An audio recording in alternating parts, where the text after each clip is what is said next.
Captain news நேயர்கள் அனைவருக்கும் வணக்கம். வாங்க பேசலாம் இந்த நிகழ்ச்சிக்கு உங்கள் அனைவரையும் வரவேற்கிறோம். இன்றைக்கு நாம் விவாதிக்கக்கூடிய ஒரு தலைப்பு, தமிழக அரசு பல பத்திரிகைகள் மீதும் அரசியல் எதிர்க்கட்சிகள் அடுக்கடுக்கான அவதூறு வழக்குகளை தொடுத்து வருகின்றது. இந்த 4.5 ஆண்டு கால இவர்களுடைய ஆட்சியில் கிட்டத்தட்ட ஒரு 160க்கும் மேற்பட்ட வழக்குகள் தொடுக்கப்பட்டிருக்கின்றன, அவதூறு வழக்குகள். அதில் குறிப்பாக பத்திரிகைகள் மற்றும் தொலைக்காட்சிகள் மீது மட்டும் ஒரு 70க்கும் மேற்பட்ட வழக்குகள் பதிவு செய்யப்பட்டிருக்கிறது. கடந்த 2-3 தினங்களுக்கு முன்பு கூட ஆனந்த விகடன் பத்திரிகையின் மீது அதிமுக அரசு ஒரு அவதூறு வழக்கை பதிவு செய்திருக்கிறார்கள். அதாவது 1975 அந்த காலகட்டத்தில் இந்திரா காந்தியினுடைய ஆட்சியில் ஒரு எமர்ஜென்சி பீரியட், அந்த சமயத்தில் பத்திரிகைகளினுடைய சுதந்திரம் என்பது முழுவதுமாக பறிக்கப்பட்டு கருத்து சுதந்திரத்தினுடைய குரல் வலை இருக்கப்பட்ட ஒரு நெரிக்கப்பட்ட காலகட்டம். அந்த காலகட்டத்தில் பல பத்திரிகைகள் தணிக்கைக்கு உட்படுத்தப்பட்ட பிறகே வெளியிடப்பட்டன என்கிற தகவல்களை நாம் வரலாற்றிலிருந்து தெரிந்து கொள்கிறோம். அது மாதிரியான ஒரு காலகட்டத்தை நோக்கி தமிழகம் மீண்டும் சென்று கொண்டிருக்கிறதோ, அதாவது ஒரு முடியாட்சியை நோக்கி, ஒரு மன்னராட்சியை நோக்கி இந்த தமிழ்நாடு போய்கொண்டிருக்கிறதோ என்று பலரும் குற்றச்சாட்டுகளை முன்வைத்து வருகிறார்கள். இந்த சூழலில் இந்த கருத்து சுதந்திரத்திற்கு அதிமுக அரசு சவால் விடுகிறதா என்ற கோணத்தில் நம்முடைய விவாதத்தை தொடங்க இருக்கிறோம். இந்த விவாதத்தில் பங்கேற்பதற்காக அனைத்து இந்திய அண்ணா திராவிட முன்னேற்ற கழகத்தில் சார்பில் வழக்கறிஞர் பாலசுப்ரமணியன் அவர்களும், திராவிட முன்னேற்ற கழகத்தின் சார்பில் வழக்கறிஞர் GS மோகன் அவர்களும் நம்முடன் அரங்கத்தில் இணைந்திருக்கிறார்கள். வணக்கம் சார். அதாவது இந்த ஊடகங்கள் மீதான இந்த முதலமைச்சருடைய தாக்குதல் அல்லது இந்த வழக்கை தொடுத்து முதலில் அவதூறு வழக்கு தொடுப்பது, இல்ல முதலில் அந்த விளம்பரத்தை நிறுத்துவது, ஒரு தொலைக்காட்சியோ அல்லது பத்திரிகையா இருந்தால் அந்த விளம்பரத்தை நிறுத்துவது, அடுத்ததாக ஒரு வக்கீல் நோட்டீஸ் அனுப்புவது, அதற்கு அடுத்தபடியாக ஒரு அவதூறு வழக்கை தொடுப்பது என்ற ஒரு படிப்படியான நிலையில் இந்த பத்திரிகைகளை விரட்டி வருகின்றன. இது குறித்து ஒரு திமுகவினுடைய வழக்கறிஞர் என்கிற சார்பில் மோகன் சார், உங்களுடைய கருத்து என்ன? நீங்கள் இந்த டிஃபமேஷன் கேஸ் IPC 499 அடிப்படையில் வழக்கை தொடுக்கிறாங்க. நீங்கள் குறிப்பிட்டதைப் போல இன்றைய தினம் கூட சுப்ரீம் கோர்ட்டில் ஒரு கருத்தை வச்சாங்க.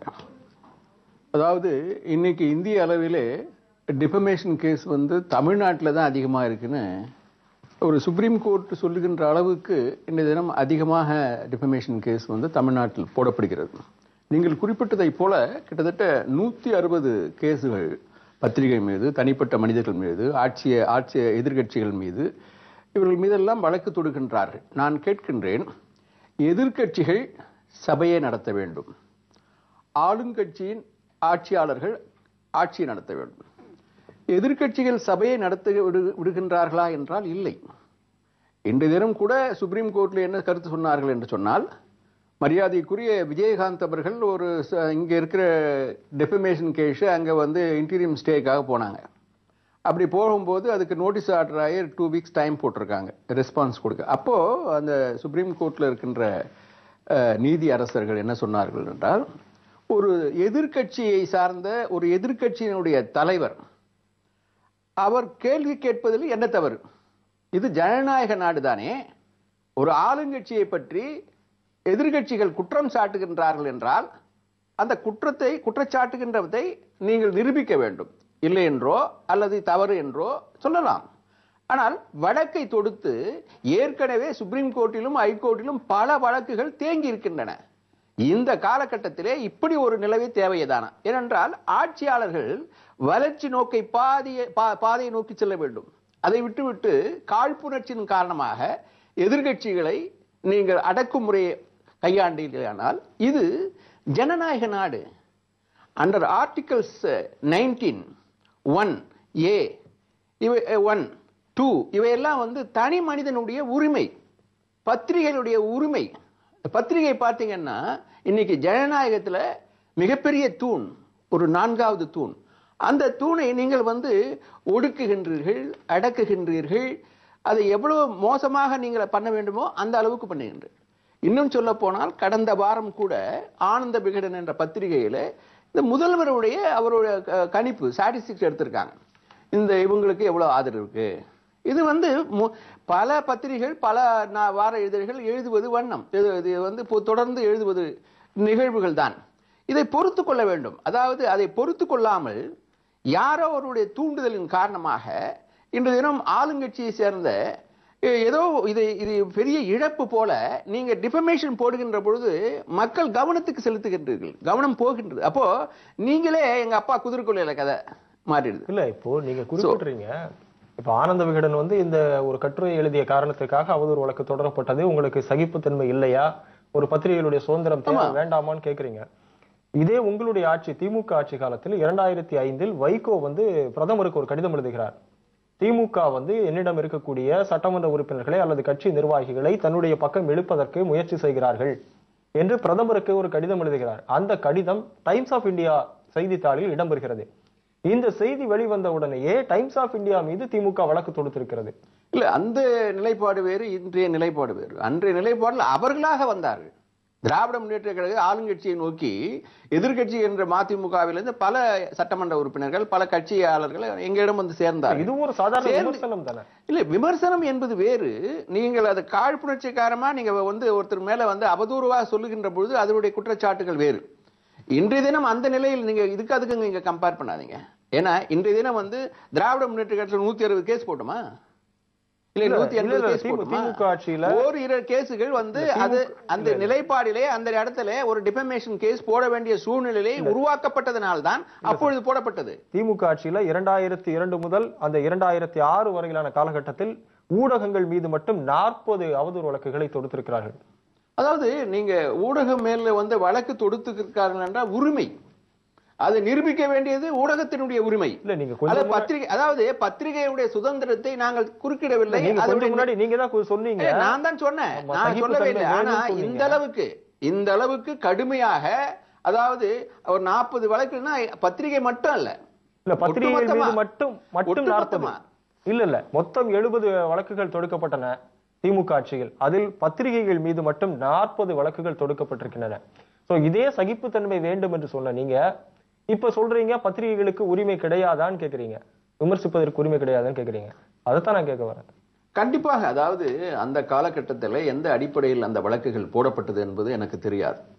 அது வந்து அந்த சூழ்நிலையின் காரணமாக சில நேரங்களிலே கடுமையாக விமர்சிக்கின்ற பொழுது, அது ஆட்சியாளர்களை பாதிக்கின்ற பொழுது அந்த நிலையிலே அவர்கள் எடுத்திருக்கலாம். இல்ல சார், ஆனால் இப்போ இதே கருத்தை பாலசுப்ரமணியன் சார், உங்களுடைய கருத்து என்ன? இது இப்போ நம்ம திமுகவுடைய அனதாபின்றதுனால அவர் சொல்றாங்க, திமுகவுடைய கருத்து எப்பவும்னா ஊருக்கு உபதேசங்களையே உனக்கில்லைன்ற மாதிரி இருக்கும்.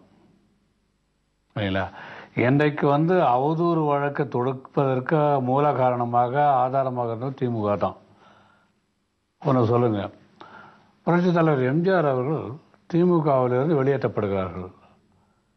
அன்றைக்கு அலைவோசை பத்திரிகை எம்ஜிஆர் அவர்களுக்கு ஆதரவாக பத்திரிகை வெளியிட்ட போது, இன்றைக்கு சொல்கிற பத்திரிகை அடக்குமுறை, டிஃபேமேஷன் வழக்கு, அவதூறு வழக்கெல்லாம் போடுறோன்னு சொல்லிட்டு திமுக அன்றைக்கு அதே அலைவாச பத்திரிகை என்ன செய்தார் தெரியுமில்ல? வேலூர் நாராயணன் அவர்கள் அது நிறுவனராக இருந்தபோது அடித்து தூள் தூள் ஆக்கினார்கள். அந்த பத்திரிகை கிடைக்கவில்லை. அந்த அளவுக்கு செய்தவர்கள் தான் திமுக. அதே மாதிரி நாத்திகம் என்கிற பத்திரிகை கருணாநிதி அவர்களுடைய அந்தரங்க செய்வது மட்டுமல்ல, அந்தரங்கம் தனிப்பட்ட முறையில் எப்பொழுதுமே கருணாநிதி அவர்கள் அந்தரங்கமும் கட்சியும் ஆட்சியும் ஒன்றாக நடத்துவார்கள். அதை வெளிப்படுத்தியது நாத்திகம். அதே நாத்திகம் பத்திரிகை உள்ளே புகுந்து அடித்து நொறுக்கி நாத்திகம் ராமசாமி அவர்கள் மீது கொலை வழக்கு முயற்சி போட்டு உள்ளே தள்ளி, அதற்கப்புறம் இன்னொன்னு சொல்லுங்க. இப்ப நீங்க சொல்லக்கூடிய அர்த்தம் என்ன? அதாவது அந்தரங்கத்தையும் அரசியலையும் வந்து வெளிப்படையாக நடத்துவார், செயற்கையை நடத்துவார்னா அதனுடைய பொருள் என்ன? சிலது மறைவிடம், அதுதான் நான் சொல்ல வரேங்க. இன்னொன்று வந்து KTS என்கின்றவர் ஒரு பத்திரிகை நடத்துகிறார். அந்த பத்திரிகையிலே ஒரு பத்திரிகை வெளியிலே ஒரு செய்தி வெளியிடுகிறார்கள். 1967-69 கலைஞருக்கு பிறந்தவர் தான் கனிமொழி என்று பத்திரிகை வெளியிடுகிறார்கள். அந்த அந்தரங்கமான செய்தியை வெளியிட்டார் என்ற காரணத்தினால் அவர் மீது வழக்கு தொடுத்த அந்த பத்திரிகையாளர் மீது வழக்கு தொடுத்து 2 ஆண்டுகள் கடுங்காவல் தண்டனை வாங்கி கொடுத்தவர்கள் அந்த பத்திரிகையாளர் மீது. அதே வேதனை வெளியே வந்து அவர் இறந்து விட்டார்கள். அது எவ்வளவு பெரிய தவறு. அதை தான் நான் சொல்கிறேன். அந்தரங்கத்தையும் அரசியலையும் வெளிப்படுத்துகின்ற போது இது KT சுப்பிரமணியம் என்கிற பத்திரிகை ஆசிரியர் ஒரு பத்திரிகை வெளிவந்து அவருக்கு தண்டனை வாங்கி கொடுத்தார். என் மகள் எப்படி கனிமொழி, என்னுடைய மகள் எப்படி கனிமொழி வழக்கு போட்டது யாருங்க? கலைஞரே போயிட்டு தண்டனை வாங்கி கொடுத்தாரு மாதிரி சொல்றாரு. ஆமா, அவர்தான் கேஸ் யார் தான் போறது? அன்னைக்கு வந்து நீதித்துறையெல்லாம் வந்து அவருடைய கட்டளைக்கு தான் நீதித்துறை எல்லாம் வந்து கருணாநிதிய கையில் தான் அடக்கமாக இருந்தது. அப்படியெல்லாம் தெரியறதுக்கு வாய்ப்பு கிடையாது. தெரியாம சொல்றாரு அவரு. சார் இன்னைக்கு வந்து சார் ஜட்ஜி அவரும் கருணாநிதி காதை தான் சார் விழுந்து எழுந்துட்டு வராங்க. இன்னைக்கு எந்த வந்து ஜட்ஜியும் வந்து எந்த ஒரு அரசியல் தலைவர் காலிலும் வந்து பதவி பிரமாணம் எடுத்துக்கலாம். ஆனால் திமுகவை பொறுத்த வரைக்கும் நீதிபதிகளாக நியமிக்கப்பட்ட அத்தனை பேரும் கருணாநிதி காலிலே வாழ்ந்து ஆசீர்வாதம் வாங்கி கொடுதான் தவறான சொல்ல போய் சொல்லக்கூடாது. அப்படிலாம் கிடையாது. பதவி இல்லாத போது பதவி பெற்ற பிறகு கிடைக்கவில்லை, அந்த வாய்ப்பு இல்லை. அது போலத்தான் இன்றைக்கு வந்து இவர் சொல்லுகிறார்கள் நியாயமானதாக போடலாம் அப்படின்ட்டு. இப்பொழுது கூட வந்து ஒரு விமர்சனம் செய்கின்ற போது ஆதாரத்தோடு இருக்க வேண்டும். அதாவது மாங்காய் பிடித்தது வாய் பிடித்தது என்கின்ற போது கீழ்த்தரமாக மண்ணை வாரி பூசுகின்ற அளவுக்கு தூற்றுகின்ற அளவுக்கு இருக்கக்கூடாது. அப்படி இல்லாமல் இருந்தால்தான் அது வந்து விமர்சனங்களாக ஏற்றுக்கொள்ளலாம். ஆனால் தனிப்பட்ட அது வந்து திமுகவை பொறுத்த வரைக்கும் அப்படி இருந்தது. இன்றைக்கு இருக்கிற அரசியல்வாதிகள் எல்லாம் என்ன தோற்று விட்ட விரக்தியிலே என்ன பேச வேண்டும் என்கின்றவர்கள் கூட மறந்து எதையெல்லாம் எடுத்து அடித்தால் தமக்கு வந்து விளம்பரம் கிடைக்கும். இப்போ அவதூறு வழக்கு போட்டு விட்டால் அது ஒரு விளம்பரம் கிடைக்கும். பேசினால் வழக்கு போடுவார்கள். வழக்கு போட்டால் நமக்கு வந்து கேஸ் வரும். கேஸ் போட்டால் நீதிமன்றம் போகும். நீதிமன்றம் போனால் நமக்கு விளம்பரம் கிடைக்கும் என்கின்ற ஒரு எண்ணத்தோடு தான் இன்றைக்கு வந்து எதிர்கட்சிகள்லாம் பேசுகிறது. உண்மையிலேயே நீங்க போட்டுட்டு அவங்க பேசுறாங்க புரியல. ஆமா, நீங்க தான் சார் போட்டீங்க. நீங்க தான் பாக்கணுங்க. நீங்க தானே போட்டீங்க. நீங்க என்ன சொன்னீங்க? திமுக ஆட்சியிலே கூட 2002 2006 வரைக்கும் கூட இவ்வளவு போட்டிருக்கான்னு சொல்லி. ஆமா, ஆனால் திமுக ஆட்சியில போட்டோம்னால் அது வந்து அவர்கள் போடுகின்ற வழக்கு அத்தனை வேண்டது மிகவும் கடுமையாக இருக்கும். அந்த வழக்கை சந்திப்பவர்கள் சாதாரணமாக வெளியில வந்து விட முடியாது. அந்த அளவுக்கு வந்து தனிப்பட்ட முறையிலே அவர்கள் எந்த அளவுக்கெல்லாம் அடக்க வேண்டுமோ ஒடுக்க வேண்டுமோ அந்த அளவுக்குலாம் இருக்கும். இன்னும் மீறி போனால் அவர் உயிருக்கே கூட ஆபத்து உண்டாக்கூடிய அளவுக்குலாம் பணம் இல்ல. நீதிமன்றத்துக்கு விட்டுடுவோம். நீதிமன்றம் உங்க நீதிமன்றம் அப்படித்தானே பண்றீங்க. அப்ப நீங்க நீதிமன்றத்தை மதிக்கிறீங்களா இல்லையா? அது வழக்கை வந்து தள்ளுபடி பண்றதோ அல்லது தண்டனை கொடுப்பதோ நீதிமன்றம். எதுக்கு எடுத்தாலுமே நீங்க நீதிமன்றத்தை பொறுத்து அதான் சொல்றாங்க. சுப்ரீம் கோர்ட்ல என்ன சொல்றாங்கன்னா இன்னைக்கு இந்தியாவில முதல் அதிகமாக வந்து இன்னைக்கு டிஃபமேஷன் கேஸ் போடுவது வந்து தமிழ்நாடுன்னு சொல்றாங்க. தமிழ்நாடுங்கிற தகவல் பதிவாக இருக்கு. அது மட்டும் ஏனென்றால் அதிகமாக இன்றைக்கு எதிர்கட்சிகள் தன்னுடைய சுய விளம்பரத்திற்காக தேவையில்லாமல் பேசுகின்ற பொழுது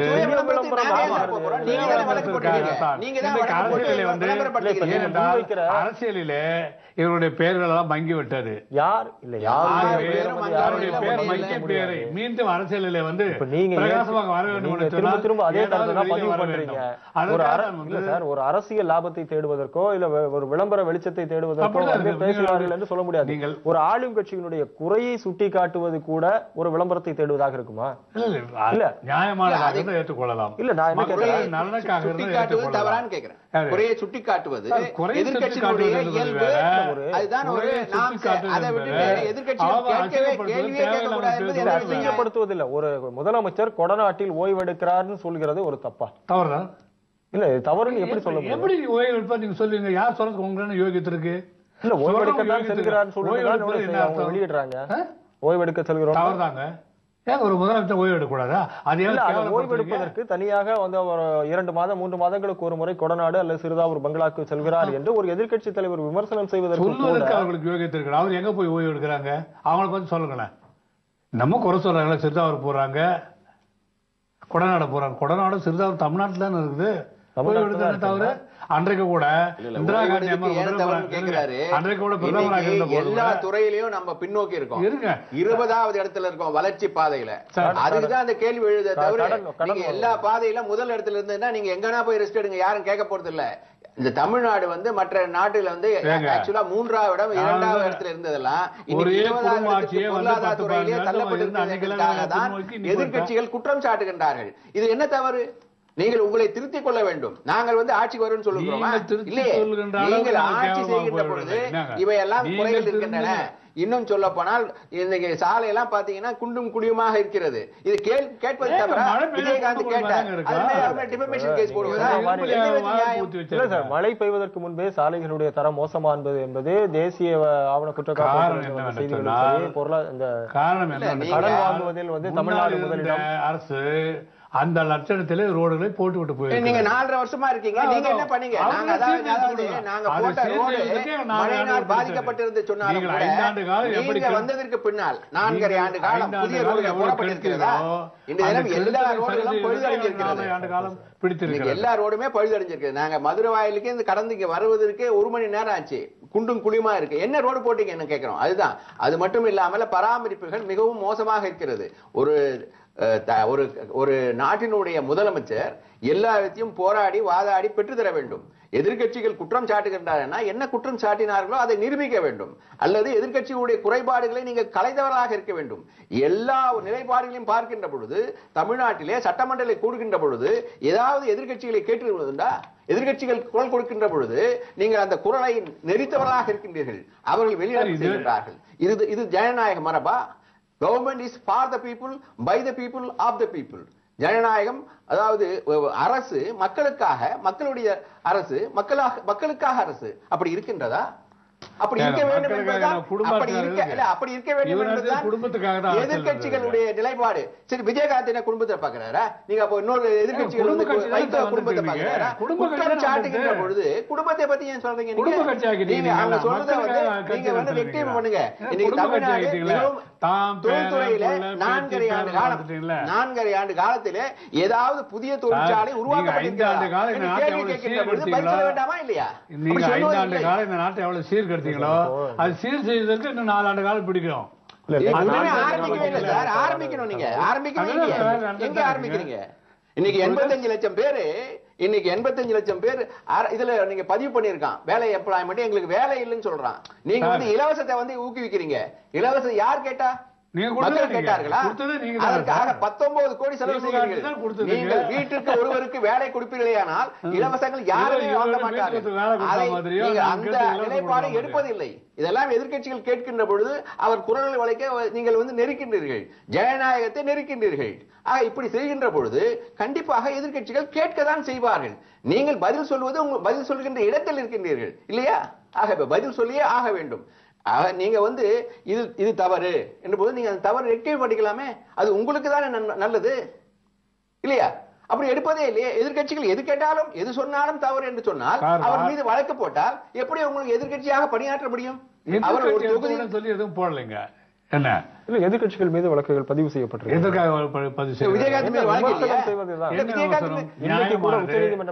விஜயகாந்த் அவர்கள் தான் வந்து ஏற்றுக்கொள்வார்கள். சட்டத்துக்கு விரோதமாகவும்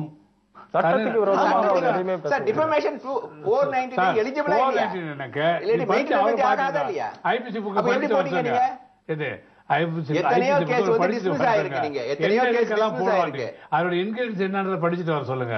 இந்த காரணங்களுக்காக தனிநபர் மீதும் தேவையில்லாமலும் ஆதாரம் இல்லாமலும் குற்றச்சாட்டுக்களை அவதூறுகளை பரப்புகிற போது அவருடைய தனிப்பட்ட பொது வாழ்க்கைக்கும்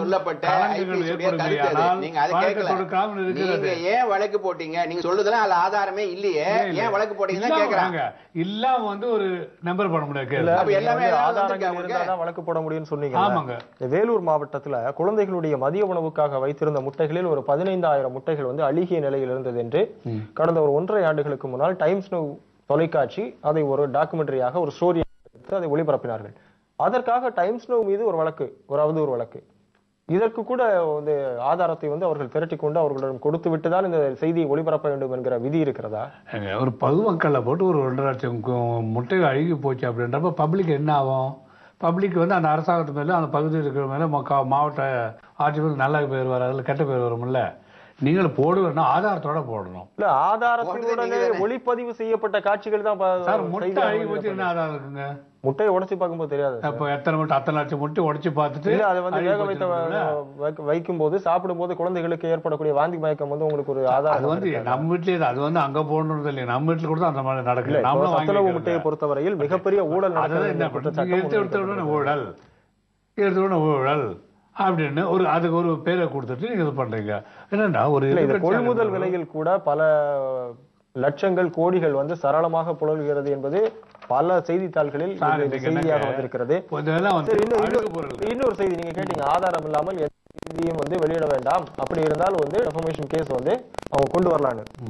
அதாவது முதலமைச்சர் ஜெயலலிதாவும் அவருடைய தோழி சசிகலாவும் பிரிந்துவிட்டு மீண்டும் இணையக்கூடிய சமயம் காலையில் ஒரு அதிகாலை வேளையில் கோட்டூர்புரத்தில் இருக்கக்கூடிய ஒரு விநாயகர் கோயிலுக்கு சென்று வழிபட்டார் என்கிற செய்தி டெக்கன் கிரானிக்கல் பத்திரிகையில் வெளிவந்திருக்கிறது. அதற்காக அந்த டெக்கன் கிரானிக்கலுடைய விளம்பரத்தை நிறுத்திவிட்டு அவர்கள் மீது ஒரு டெஃபமேஷன் கேஸ். இதை நீங்க என்னன்னு சொல்லணும்? ஒரு தனிப்பட்ட முறையில் கோயிலுக்கு போறது, கோயிலுக்கு சென்றார் என்று செய்தி போட்டது செய்தி தானே. நீங்க ஏன் போறது எதுவும் விமர்சனம் பண்ணலையா? எதுவுமே விமர்சனம் பண்ணலையா? கோயிலுக்கு சென்று சாமி கும்பிட்டாருன்னு போடுறது யார் கேட்டாங்க? அது ஒரு பத்திரிகையுடைய கோயிலுக்கு போய் தப்பா? தனிநபர் இல்ல, முதலமைச்சர் வந்து அவருடைய அதனால என்ன பாதிப்பு உங்களுக்கு? அதான் உங்களுக்கு என்ன பாதிப்பு? உங்களுக்கு வந்து கோயிலுக்கு போனான்னு சொல்லி என்ன உங்களுக்கு என்ன? அவங்க போறாங்க, கோயில் வேற போறாங்க, அதனால உனக்கு என்ன கஷ்டம்? சரி, அவங்க செய்தியா போட்டாங்க. இதுல வந்து ஒரு அவதூறு வழக்கு தொடுக்க வேண்டிய அவசியம் என்ன? நீங்க ஏன் சார் எங்களை பத்தி போடுங்க? தனிநபர் பேர்ல தனிநபரை நாங்க போட்டதுல என்ன தவறு இருக்கு? அதுக்கு ஏன் அவதூறு வழக்குன்னா எத்தனை பேர் சாமி கும்பிடலீங்களா? தனிநபருக்கும் முதலமைச்சருக்கும் எவ்வளவு வித்தியாசம் இருக்கு. கருணாநிதியோ இதே சாதாரண மனுஷன் ரோட்ல நடந்து போகும்போது எந்த டிராபிக்கையும் அங்கங்க கண்ட்ரோல் பண்ணி வைக்கிறது இல்ல, வாகனங்களை நிறுத்தி வைக்கிறது இல்ல. ஒரு முதலமைச்சர் போகும்போது இவ்வளவு பெரிய பாதுகாப்பு கொடுத்து கான்வாயில வந்து வாகனங்களை எல்லாம் வழிமறித்து ஒரு தனி பாதை அமைத்து கொடுக்குறோம்ல. அப்போ ஒரு முதலமைச்சருக்கும் ஒரு சாதாரண மனுஷனுக்கு வித்தியாசம் இருக்கா இல்லையா? அதே மாதிரி ஒரு முதலமைச்சர் வந்து எங்கே சென்றாலும் அது செய்திதான். அந்த வகையில ஒரு சாமி கும்பிட்டதுக்கு உத்தமா? அது போட தவறு தான், தேவையில்லாம போடுறீங்க. இல்ல அவரே என்ன ஆனாலும் உங்களுக்கு இது இல்ல, அவரே ஒத்துக்கிட்டாரு போட தவறுன்றாரு. யாரு? டிஃபமேஷன் போட தவறு தான் சொல்றீங்க. டிஃபமேஷன் இல்லையா, செய்தி போட தவறுங்க. செய்தி ஒரு முதலமைச்சர் இங்க சென்றார் என்று போடுவது தவறா? சில்லி வழிபாடு தலத்துக்கு போனாலும் போடுறான், அதை போட்டு நீங்க அதையும் கண்டுக்கிறீங்க. நீங்க கண்டுக்கினா அதிகமா பூஸ்ட் பண்றீங்க. நீங்க கண்டுக்கிற பிறகுதான் அது பூஸ்ட் ஆகுது. நீங்க வந்து அத செய்தியை பத்தி, அது தினசரி செய்திகள், அது நிகழ்வுகள், அது போடுவது தவறு என்ன? எந்த செய்தியும், அதாவது தனிநபராக இருந்தால் யாரும் கேட்க போவதில்லை. ஒரு முதலமைச்சராக இருக்கின்ற பொழுது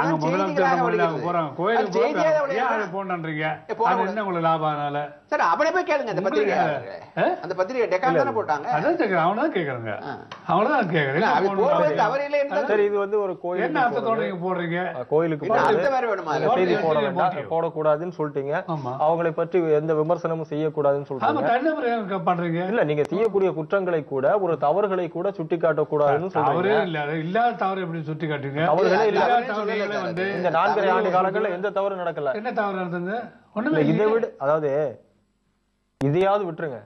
அதாவது ஒரு கிண்டல், ஒரு கேலி என்பது, ஒரு நகைச்சுவை என்பது எல்லோரும் ரசிக்கக்கூடியது. அந்த வகையில் ஒரு NDTV-யாக இருக்கட்டும் அல்லது இன்னொரு ஒரு ஆங்கில ஊடகம், இந்த 2 ஊடகங்களிலும் அவர் ஒரு கேலி சித்திரமாக, ஒரு காமெடியாக சில விமர்சனங்களை வைத்ததை கூட தாங்கிக் கொள்ள முடியாமல் NDTV மீது ஒரு அவதூறு வழக்கு. ஒரு தேவையில்லாம வந்து ஒரு தனி எல்லா தலைவர்கள், அதாவது பிரதமர்கள் கூட அதை பார்த்து ரசிக்கிறார்கள். ஆனால் ஒரு முதலமைச்சர் வந்து இவ்வளவு பெரிய அளவுக்கு அதை கோபம். உங்களுக்கு வந்து நீங்க வந்து யோகியமான நியாயமான பத்திரிகை நடத்துற நியாயமானதை போடுங்க. நீங்க இதெல்லாம ஒரு சில்லினஸ், அது இது சில்லி திங். அப்ப உங்களுக்கு வந்து வேற பத்திரிகை வந்து வேற எதுவுமே இல்லை, சப்ஜெக்ட் இல்லை.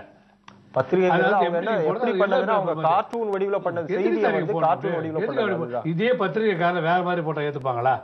அந்த பத்திரிகை நிருபர்களையோ, அந்த பத்திரிகை ஆசிரியர்களையோ, அந்த பத்திரிகை நடத்துகிறவங்களையோ கூட வேற மாதிரி போட்டா ஏத்துப்பாங்களா? இல்ல, இது வந்து ஒரு, அதாவது உங்களுக்கு ஒரு நியாயம் இருக்கணும். நீங்க அடுத்தவங்களை போய் நாங்க இப்படி போடுவோம் அப்படி போடுவோம்னாக்கா நீங்க பத்திரிகை சுதந்திரம் என்ன வேணா போட்டுலாமா?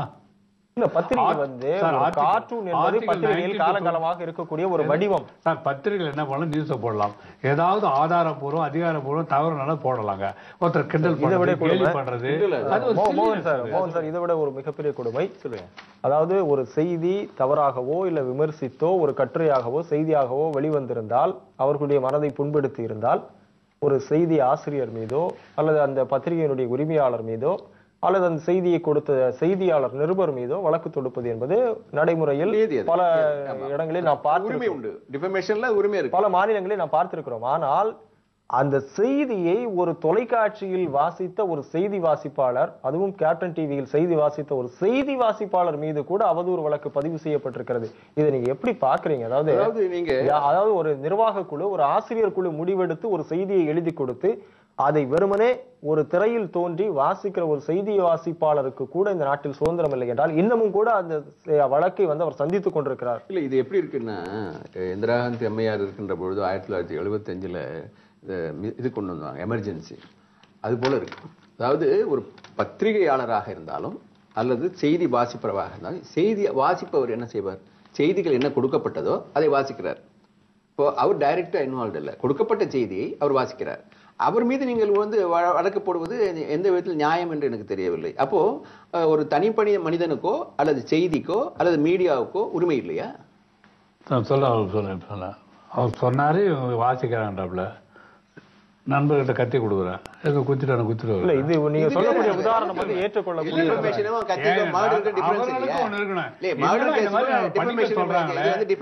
படிப்பதற்கு ஒரு நாகரிகமாக இருக்குமா?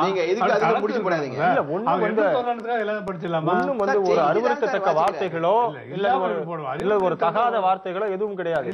போட முடியாங்களா? ஒரு எதிர்க்கட்சி தலைவர் இந்த அரசை விமர்சித்ததை ஒரு செய்தி ஆசிரியர் ஒப்புதலோடு அது இங்கே வருகிறது, எழுதி கொடுக்கப்பட்டு வருகிறது. அந்த செய்தியை இது உலகத்தில் எங்கேயாவது நடந்திருக்குமா என்பதுதான் மிகப்பெரிய கேள்வி. இதை பலரும் கண்டனத்தை பதிவு செய்தார்கள். அந்த வழக்கு இன்னமும் கூட நடந்து கொண்டிருக்கிறது. அந்த செய்தியாளர் இன்னமும் நீதிமன்ற படிக்கட்டுகளை எங்களுக்கு அதுல உல்லாசம் கிடையாதுங்க, நாங்க அவர் எழுதி கொடுத்தா படித்து சொல்லட்டுங்க, யார் என்ன பண்ணாங்கன்னா அவங்களுக்கு லேபிலிட்டி அவங்களுக்கு போகும் இல்லைங்களா? சொல்லியும் கூட அந்த வழக்கு இன்னும் கூட வாபஸ் பெறவில்லை. வாபஸ் நீங்க டிஃபெண்ட் பண்ணலாம் இல்லைங்களா? நீ ப்ரூவ் இன்னோசன்ஸ். நாங்க இன்னோசன்ட்டுங்க, எங்களுக்கு கிடையாதுங்க, நான் எழுதி கொடுத்தான்னு சொல்லுங்க. இப்ப நாங்க எல்லாத்துக்குமே வழக்கு போட்டுக்கிட்டே இருந்தீங்கன்னா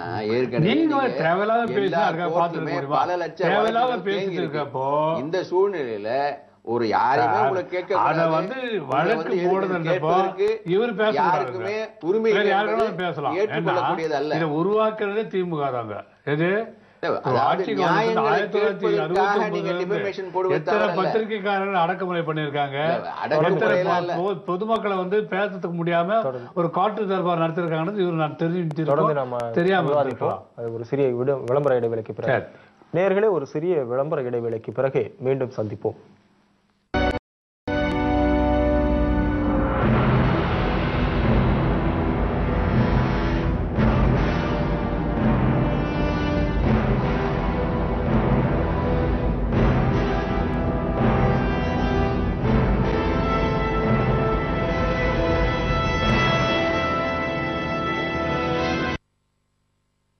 நேயர்களே, வாங்க பேசலாம் நிகழ்ச்சி மீண்டும் தொடர்கிறது. அதாவது ஒரு 1975 காலகட்டம், அதாவது இந்திரா காந்தியின் எமர்ஜென்சி பீரியடை போல தமிழகம் ஒரு மிகப்பெரிய கருத்து சுதந்திரத்திற்கு ஒரு அச்சுறுத்தலை ஏற்படுத்தி இருக்கக்கூடிய சூழலில் இந்த முதலமைச்சர் அடுக்கடுக்கான அவதூறு வழக்குகளை தொடுத்துக் கொண்டிருக்கிறார் என்கிற விவாதத்தை தான் நாம் இப்போது நடத்தி கொண்டிருக்கிறோம். அந்த வகையில் இவர் எத்தனையோ அவதூறு வழக்குகளை தொடுத்தாலும் கூட இன்றைக்கு, அதிலும் குறிப்பாக இன்றைக்கு இந்த தமிழக அரசு மிகப்பெரிய தலைக்குனிவை நீதிமன்றத்தால் பெற்றிருக்கிறது. 3 வழக்குகளில் அது தமிழக அரசினுடைய தலையில் குட்டு வைத்ததை போல் தன்னுடைய தீர்ப்பை பதிவு செய்திருக்கிறது. தேசிய முற்போக்கு திராவிட கழகத்தினுடைய தலைவர் கேப்டன் விஜயகாந்த் அவர்கள் ஒரு தருமபுரி பொதுக்கூட்டத்தில், மக்களுக்காக மக்கள் பணி கூட்டத்தில் அரசை விமர்சித்தார் என்ற ஒரு அவதூறு வழக்கிற்கு தொடுக்கப்பட்ட ஒரு மேல்முறையீட்டு மனுவில் உச்சநீதிமன்றம் இது போன்ற ஒரு எதிர்க்கட்சியினுடைய விமர்சனத்தை கூட தாங்கிக் கொள்ள முடியாதா, இதை தமிழக அரசு நீதிமன்றங்களுடைய நேரத்தை வீணடிக்க கூடாது என்று அதற்கு தடை விதித்து தமிழக அரசுக்கு கண்டனத்தை தெரிவித்திருக்கிறார். அதே போல மதுவிலக்கு வேண்டும் என்று ஒரு பிரச்சார பாடலை பாடிய கோவன் மீது ஒரு வழக்கு தொடரப்பட்டு அவரை போலீஸ் காவலில் எடுத்து விசாரிக்க வேண்டும் என்று இந்த தமிழக அரசு அனுமதி கேட்டு அதற்கும் இந்த உச்சநீதிமன்றம் அனுமதி மறுத்து ஒரு தமிழக அரசுக்கு மீண்டும் ஒரு குட்டு வைத்திருக்கிறது. இது மட்டுமல்லாமல் நில அபகரிப்பு தொடர்பான ஒரு வழக்கை விசாரிக்க சிறப்பு நீதிமன்றங்கள், அதாவது தனி நீதிமன்றங்கள் அமைக்க வேண்டும் என்று தமிழக அரசின் சார்பில் கேட்டுக் கொள்ளப்பட்டிருந்தது. அதற்கு சென்னை உயர்நீதிமன்றம் தடை விதித்தது. இதை எதிர்த்து தமிழக அரசின் சார்பில் மேல்முறையீட்டு மனு தாக்கல் செய்யப்பட்டு அந்த வழக்கிலும் இப்போதைக்கு இதை விசாரணைக்கு எடுத்துக்கொள்ள முடியாது, சென்னை உயர்நீதிமன்றத்தினுடைய தீர்ப்பே செல்லுபடியாகும் என்று உச்சநீதிமன்றத்தினுடைய நீதிபதிகள் இன்றைக்கு தெரிவித்திருக்கிறார்கள். மொத்தத்தில் 3 வெட்கக்கேடுகளை சந்தித்திருக்கிறது. இப்படிப்பட்ட சூழ்நிலையில் நம்மோடு இந்த விவாதத்தில் திமுக மற்றும் அதிமுகவை சேர்ந்த 2 வழக்கறிஞர்கள் இணைந்திருக்கிறார்கள். சார், நீங்க ஏற்கனவே இப்போ குறிப்பிட்டீங்க, ஒரு திமுக ஆட்சி காலத்தில் மிகப்பெரிய வழக்குகள் எல்லாம் பத்திரிகைகள் மீது தொடுக்கப்பட்டன. அதில் ராமசாமி, நாத்திகம் ராமசாமி என்ற ஒரு பத்திரிகை ஆசிரியர் கூட சிறையில் அடைக்கப்பட்டு கடைசி காலத்தில் வெளியே தன்னுடைய உயிரை விட்டார் என்ற செய்தியெல்லாம் சொன்னீங்க. அதே மாதிரி அதாவது 89-90 காலகட்டத்தில் திமுக பட்ஜெட் தாக்கல் செய்யும் போது அங்கே சட்டமன்ற வளாகத்திலேயே திமுக மற்றும் அதிமுக எம்எல்ஏக்களுக்குள்ள பயங்கரமான சண்டை நடக்கிறது.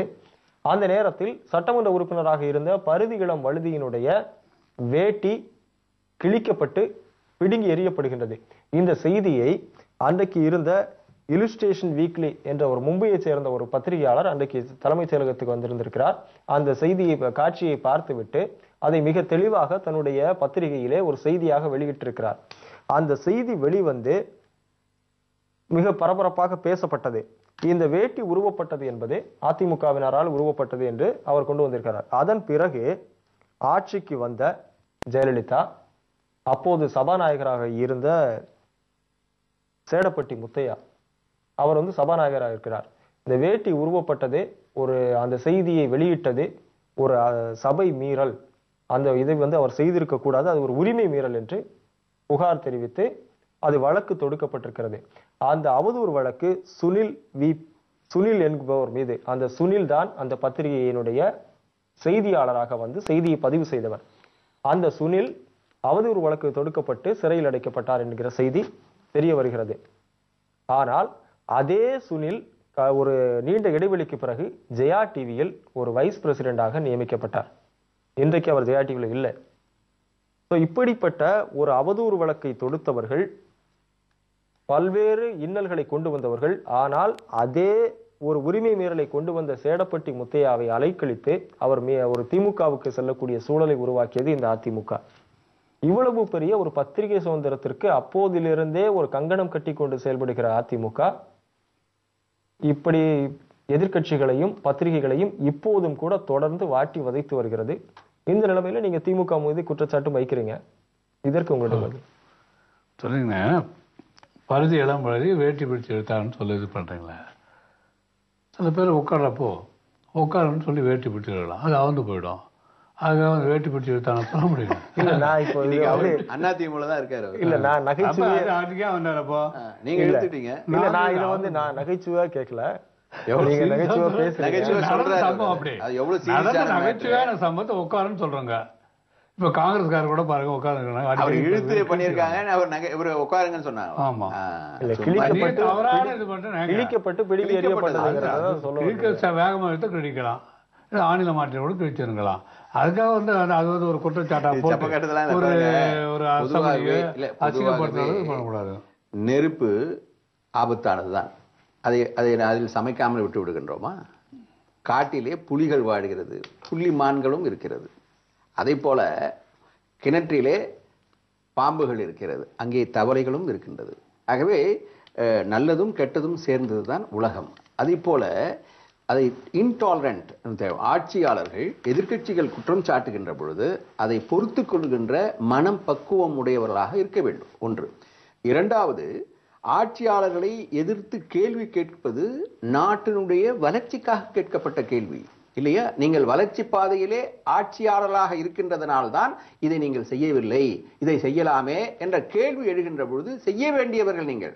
அதை விட்டுவிட்டு அவர்கள் மீதே வழக்கு தொடுக்கின்ற பொழுது எப்பொழுதாவது நான் கேட்கின்றேன், சட்டமன்றத்திலே எதிர்க்கட்சி தலைவராக இருக்கின்ற விஜயகாந்தை ஏதாவது ஒரு கமிட்டியில் வைத்து உங்கள் குறைகள் என்ன, இந்த நாட்டினுடைய குறைகள் என்ன, உங்கள் தொகுதியிலே குறைகள் என்ன கேட்டது உண்டா? அப்படி கேட்க வேண்டுமா இல்லையா? அப்படி கேட்பது இல்லை. அதனால்தான் எதிர்க்கட்சிகள் நீங்கள் எதிரிகளாக பார்க்கின்றீர்கள். உங்களுடைய வளர்ச்சியிலே நீங்கள் உங்கள் வளர்ச்சி பாதை செலுத்துகின்ற பொழுது, குற்றச்சாட்டுகள் வருகின்ற பொழுது அதை நீங்கள் எதிர்கொள்கின்றவர்களாக இருக்க வேண்டும். அவர்கள் மீது வழக்கை தொடுத்து இனி நீ கேட்கக்கூடாது என்ற நிலையை நீங்கள் எடுத்தீர்களேயானால் அது வளர்ச்சி பாதையை குன்றிவிடும். அப்படித்தானே இந்த நாடு, தமிழ்நாடு, இந்த தினம் 20வது இடத்திலே தள்ளப்பட்டிருக்கிறதே. இதற்கு அடிப்படை காரணம் என்ன? நீங்கள் எல்லா பாதையிலும் இன்றைய தினம் கல்வித்துறையிலே கூட 13வது இடத்தில் தள்ளப்பட்டிருக்கிறது. தொழில்துறையிலே 6வது இடத்துக்கு தள்ளப்பட்டிருக்கிறது. சொல்றாருங்க விஜயகாந்த் அவர்கள் அவர் கேட்கல இப்படிதான் சொல்றாருங்க. எப்படி இருக்குன்னு ஆடு நினைக்கிறேன் ஓனம் ஆளுகிற மாதிரி இருக்குங்க. இதே விஜயகாந்த் அவருடைய திருமண மண்டபத்தை கேவலமாக இடித்தவர் தான் இவர்கள்.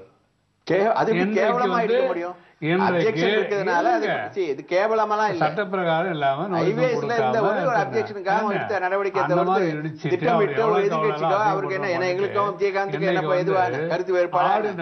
ஓனம் ஆளுகிற மாதிரி இன்னைக்கு வந்து அவருக்கு வந்து ரஞ்சாமரம் இருக்கிறாங்க. நீங்க எப்படி இருந்தீங்க? குற்றம் சாட்டப்படுகின்ற போது இதையெல்லாம் கேட்டுக்கொண்டு அதை பொறுத்து ஆளுகின்ற ஒரு ஆட்சியாளராக பத்தி பேசுறப்போ நீங்க இன்னைக்கு அன்னைக்கு எந்த விஜயகாந்த் அவர்கள் என்ன மாதிரி ட்ரீட் பண்ணீங்க? இல்ல அது அவர் சொல்லணுங்க, அது அவர் சொல்லணும். நீங்க சொல்லுவது ஊரே சொல்லிச்சுங்க. ஊரே என்ன சொல்லுங்க, அவர்கிட்ட போறாங்க உங்களுக்கு அலைஞ்சு வச்சுக்கலாம். அவர் உள்ள கொள்ள இருக்கு. அன்னைக்கு என் வீட்டு எடுத்தீங்களா, என் கல்யாண சத்தத்தை எடுத்தீங்களா, வாங்கடா அப்படின்னு சொல்றாங்க. யாரு வீட்டாட போய் இது பண்ணீங்களா அவங்க வீட்டை போய் கல்யாண பத்திரிக்கை வச்சு பேசணும் சொல்றேன். அவருக்காக இன்னைக்கு வந்து மக்களுக்கான ஒரு கட்சியை தவிர்த்து என்ன பண்ணீங்க? ஆளுங்கட்சியாக இருந்தாலும் எதிர்கட்சியாக இருந்தாலும் மக்கள் பணியாற்றுவதிலே, மக்களுக்காக பணியாற்றுவதிலே திராவிட முன்னேற்ற கழகம் முதல் அங்கத்தை வகிக்கிறது. அது எப்படின்னா ஆட்சி போச்சுன்னா மக்களை பத்தி ஞாபகம் இருக்கும். அதாவது வளர்ச்சி பாதையிலே இந்த நாடு சென்றிருந்தால் நாங்களும் சேர்ந்து பாராட்டி இருக்கோம். ஆட்சி போயிடுச்சுன்னா தான் உங்களுக்கு நாட்டு மக்கள் மேல அக்கறை வரும். ஆட்சி பதவி இருக்கிற உங்க வீட்டு மக்கள் மேல தான். அப்படி என்றால் திராவிட முன்னேற்ற கழகம் தான் பல்வேறு வளர்ச்சிகளை முன்னோக்கி சென்றது. ஹைவேஸ் டிபார்ட்மெண்ட்ல இன்னைக்கு சென்னை மாநகரத்தில் போடப்படவில்லையா, ரோடுகள் பழுது பார்க்கப்படவில்லையா, தொழிற்சாலைகளை கொண்டு வரவில்லையா, இவையெல்லாம் கொண்டு வந்தது திராவிட முன்னேற்ற கழக ஆட்சி இல்லையா? அப்படி கேட்கின்ற பேசுறீங்க நீங்க. நீங்களும் கொண்டு வந்தால் பாராட்டத்தான் போகின்றோம். நீங்கள் செய்வது, நீங்கள் கொடுப்பது முன்னுரிமை எல்லாம் டாஸ்மாவிலே கவனம் செலுத்துகின்ற நீங்கள் எல்லா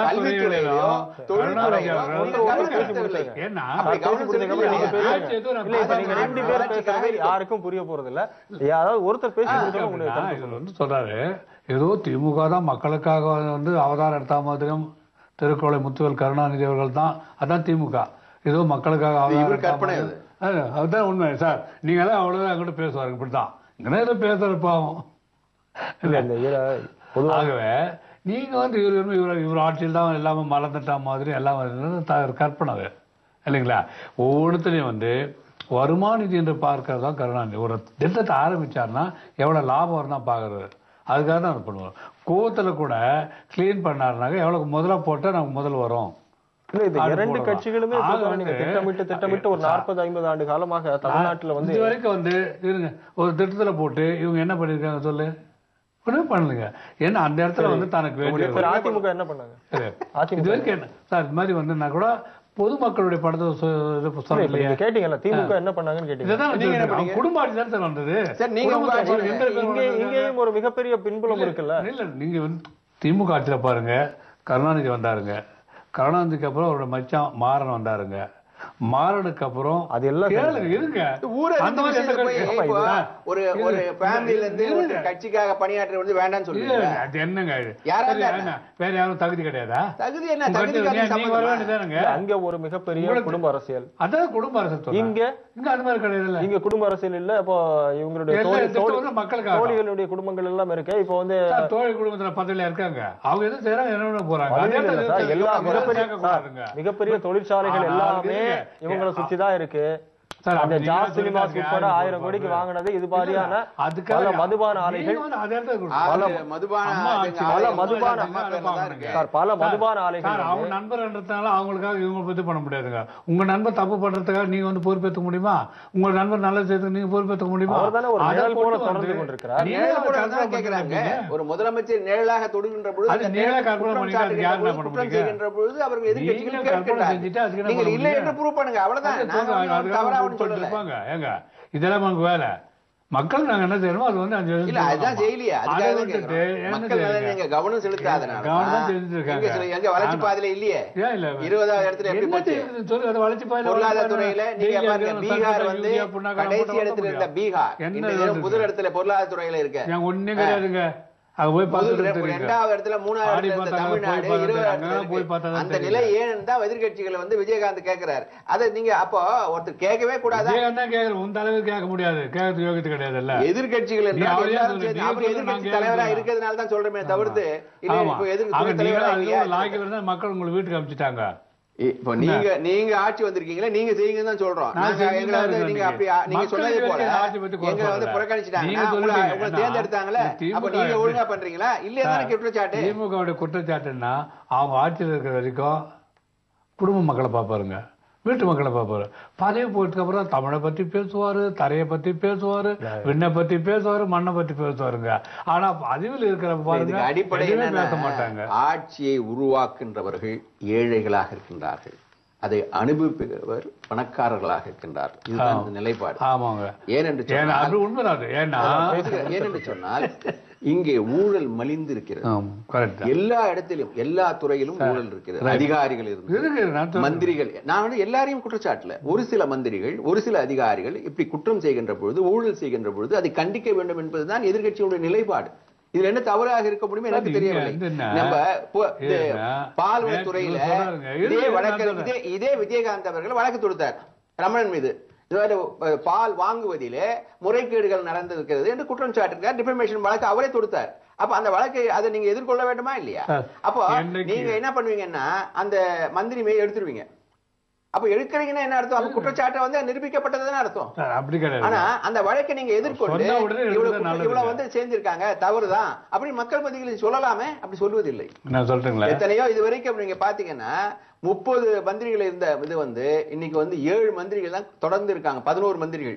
மீதி பேர் எல்லாமே இது கிட்டத்தட்ட 25 மந்திரிகள் வந்து இந்த இதுல வந்து அவங்க மாற்றம் செய்திருக்கிறார்கள். அப்ப மாற்றம் செய்திருக்கின்றார்கள் என்ன அர்த்தம்? அப்ப அவர்கள் ஊழலா செய்திருக்கிறார்கள் என்று மக்கள் கேட்கின்றார்கள், நாங்கள் கேட்கவில்லை. நம்ம மக்கள் கேட்கல. ஏன் மாத்திரத்துக்கு மக்கள் கேட்கல? மக்கள் வந்து ஒரு திமுக ஒரு முதலமைச்சருக்கு உண்டான சட்ட ரீதியான இந்த மழையில எடுத்துங்க, இந்த மழையில கிட்டத்தட்ட 3 மாதத்துக்கு முன்னாலே இந்த மழையை பத்தி சொன்னாங்க. மழைக்காலம் வரப்போது, நீங்க வந்து போர்க்கால நடவடிக்கை முதல்ல எடுங்கன்னு சொன்னாங்க. அதாவது இன்னைக்கு நீங்க எடுத்தீங்கன்னா இன்னைக்கு தமிழ்நாடு இது அது குறிப்பா இந்த சென்னை மாநகரம் வந்து அதிகமா நீர் வந்து எல்லா வீட்லயும் வந்து இதுக்கு அடிப்படை காரணம் என்னன்னா, நீங்க வந்து அந்த கூவம் ஆற்றை வந்து சரியான முறையில பராமரிக்கல ஒண்ணு. 2வது வந்து அடையாறு வரையும் நீங்க பராமரிக்கல. எல்லா ஏரிகளும் வந்து தூர்வாரப்படவில்லை. பல ஏரிகள் காணாமலே போய்விட்டது. அப்படி இருக்கின்ற இந்த ஆட்சியாளர் என்ன செய்தார்கள் என்று பார்த்து இல்ல அபகரிப்பு வழக்குல இவங்க தான் முதல்ல குற்றவாளியா போறாங்க. நீங்க சொன்னீங்க இதுக்கு முன்ன வந்து சார் குறிப்பிட்ட மாதிரி ஏரிகளை பொறுத்தவரையில வந்து ஒரு 4.5 ஆண்டு காலம் ஏரிகள் தூர்வாரவே படவில்லை. 4 ஆண்டுகள் இப்ப பாருங்க நீங்க இல்ல எல்லா தண்ணியுமே மழை தண்ணி 80 விழுக்காடு ஏரி போய் விட்டது. ஏரி போயிடுச்சு. இல்ல வெறுமனே இப்ப நீங்க குறிப்பிட்ட மாதிரி இது வந்து ஒரு 4.5 ஆண்டு காலமோ இல்ல 10 ஆண்டு காலமோ கிடையாது. கடந்த ஒரு இந்த திமுக அதிமுக 2 கட்சிகளுமே ஒரு மிகப்பெரிய ஒரு சூதாட்டத்தை தாண்டி இந்த நிலங்களை இந்த ஏரிகளை அபகரித்து ஆக்கிரமித்து தூர்வாராமல் விட்டதனுடைய விளைவு, அதாவது பல ஏரிகளின் மீது கை வைத்தது இந்த 2 ஆட்சிகளும் தான். அதற்கு முன்னால் இருந்தது வரையில் ஏரிகளினுடைய தரம் இருந்தது. பல பேருந்து நிலையங்கள், பல சினிமா கட்டிடங்கள், பல அரசு அலுவலகங்கள் எல்லாமே கட்டப்பட்டிருப்பது ஏரிகளில், அதனுடைய நீர்பிடிப்பு பகுதிகளில் தான் என்பது புள்ளி விவரங்கள் அடிப்படையில் தெரிய வருகிறது. ஏரிகள் ஆக்கிரமிப்பு வந்து எதுக்காச்சுன்னா, நீங்க பாப்புலேஷன் அதிகமாயிடுச்சு. நீங்க முன்ன இருந்த பாப்புலேஷன் இந்த சென்னை மாநகரத்துல இல்ல. நீங்க அந்த ஆங்கிள்லயும் பார்க்கணும். ஒன்னொரு நீர்நிலைகள் இல்ல நீங்க என்ன சொல்ல வந்தீங்கன்னா, நீங்க ஏரியில வந்து நீங்க ஹவுசிங் போர்டு எல்லாம் கட்டிருக்காங்க. அதாவது 1980ல எம்ஜிஆர் அவர்கள் தான் வந்து தூர்வாருவதற்கு மும்முரமா இருந்து தூர்வாரினாங்க. எப்படி தூர்வாரினாங்கன்னா அதே தவறு நடந்தது அப்பவே. எப்படின்னா ஏரி தூர்வாரும் போது அந்த ஏரி கரையோரமாகவே அவர்கள் மண்ணை போட்டாங்க. அது மழை வரும்போது அது மீண்டும் அந்த ஏரிக்கு வந்துடுச்சு. ஸோ அந்த மாதிரி இருக்கக்கூடாது. நீங்க ஒரு ஏரி இருக்குன்னா அதோடைய ஏரியுடைய லெவல் இது மேலே போகும்போது பக்கத்துல ஏதாவது ஒரு குளம் இன்னொரு ஏரியா நீங்க உருவாக்குனீங்கன்னா இந்த தண்ணி அதுல போய் சேர்ந்திருக்கும். இதை ஆழப்படுத்திருக்கலாம். அப்படி ஆழப்படுத்துகின்ற பொழுது நீங்க வந்து பொதுலயே தமிழ்நாடே உங்களுக்கு நதிகள் கிடையாது, நீர்கள். நீங்க நதிகள் யாரை நம்பி இருக்கீங்க? கேரளாவை நம்பி இருக்கீங்க, கர்நாடகா நம்பி இருக்கீங்க, தண்ணி பிரச்சனை விட்டுறலாம், ஆந்திராவை நம்பி இருக்கீங்க. அப்படி இருக்கின்ற பொழுது அதுதான் நான் சொல்றேன், எதுக்கு வருது டிஃபமேஷன் கேஸ் எப்படி வருது? இது குற்றச்சாட்டுறாங்க. இப்படி நீங்க சரியான முறையில ஏரிகளை தூர்வாருவதில்லை. ஏரிகளை பொறுத்தவரையில் இரண்டு அரசுகளுமே கைவிட்டு விட்டன.